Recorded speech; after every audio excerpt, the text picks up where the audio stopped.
This is the briefing from Transport Topics for July 15th. I'm Esmeralda Leon. TT Seth Clevenger and Mike Senatori unpack the trends, surprises, and shakeups that define this year's top 100 for-hire carriers. Catch the latest Road Signs podcast at ttn.ws/episode 171. Now let's dive into the day's top stories.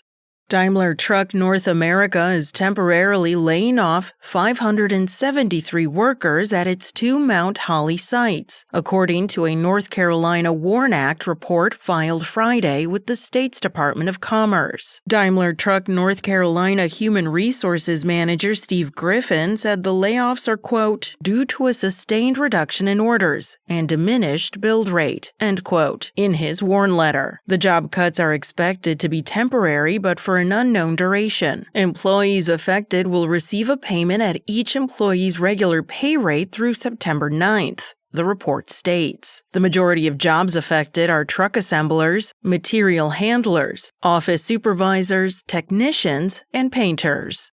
With President Donald Trump's new August 1st tariff deadline fast approaching, the roller coaster of news has picked up. After 4 months of overestimating readings on the Consumer Price Index, forecasters are predicting an acceleration in June data, which is due today from the Bureau of Labor Statistics. There's widespread consensus among Fed officials and private sector forecasters that inflation will turn higher over the summer as businesses start passing on Trump's tariffs to consumers. Trump over the weekend announced tariffs of 30% on EU and Mexican products. The EU delayed retaliatory tariffs that were scheduled for yesterday in hopes of reaching a deal with the US. Trump also threatened a 100% raid on Russia yesterday if it did not end hostilities with Ukraine. Meanwhile, the current tariff delay helped the Port of Los Angeles rebound from a May slump and achieve an import record for June, but the outlook is gloomier for the rest of the year.